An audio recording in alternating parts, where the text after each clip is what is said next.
C'est combien en fait?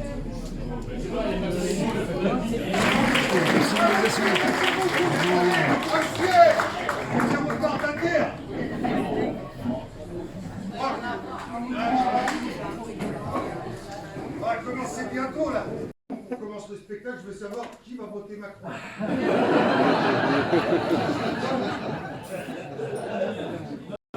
Salut Docteur Al-Ouest, donc c'était vraiment génial ce spectacle. Ah salut, bah merci d'être venu, c'est sympa. Ouais. On a essayé d'être drôle, t'as vu. C'était très drôle.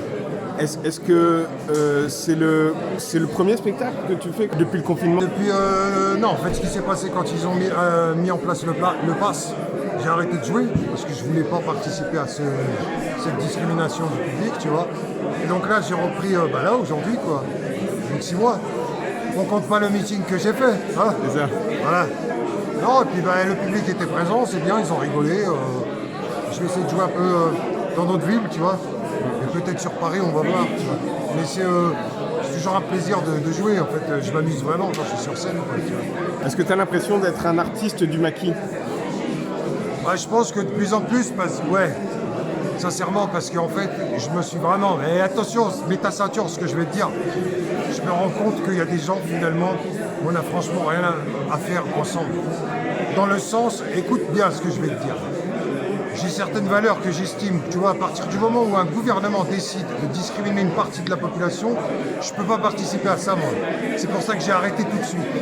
Et je vois qu'il n'y a pas eu de solidarité dans le milieu du spectacle pour dire, ok, nous on refuse ça, on est contre cette discrimination. Il n'y a rien eu, que dalle.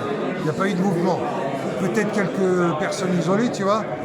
Et donc c'est là où je me suis rendu compte qu'en fait la plupart des gens qui sont là-dedans, finalement ils n'ont aucune valeur humaine, tu vois. Donc ouais, je me dis que moi je continuerai dans mon coin, c'est pas un problème, mais j'ai pas besoin d'eux. Et tant mieux d'ailleurs. Parce que moi, si demain le gouvernement il dit faut discriminer les personnes en surpoids, j'arrête de jouer.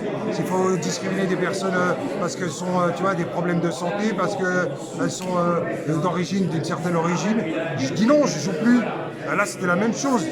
Pourquoi est-ce qu'on a continué à jouer avec des gens qui étaient injectés et d'autres non?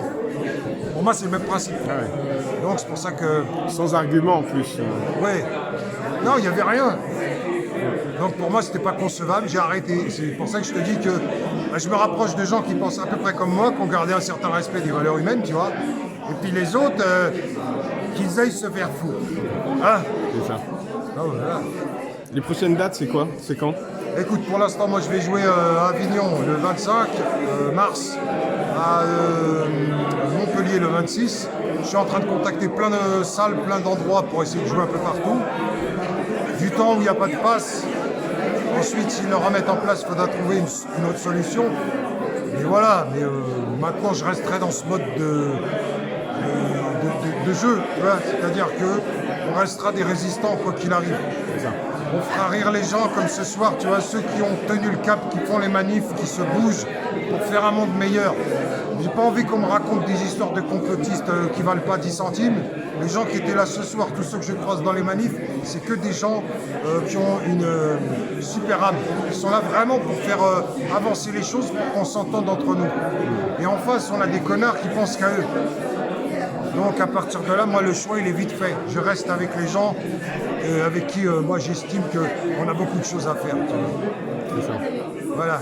Et t'avais, ce soir, il y a le professeur Perron qui est venu alors. Ah oui, non, j'étais super content. Ouais, je lui ai envoyé un message pour lui demander de venir. Il est venu, tu vois.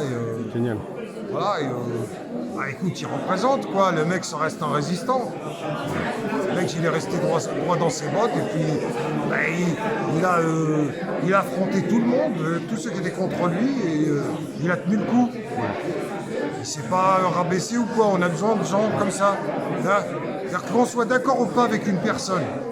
C'est toujours comme ça, moi, que je raisonne, c'est qu'il faut la laisser s'exprimer. Il faut argumenter pour dire, voilà, elle se trompe à tel moment, ou pas, tu vois, mais on n'a pas à la stigmatiser et à dire que cette personne est une aliénée, une tarée, ce que tu veux, tu vois. Non, parce qu'en ce moment, les gens qu'on entend et qui parlent constamment, j'en parle beaucoup, je cite beaucoup de noms dans le spectacle, c'est des tarés, tu vois.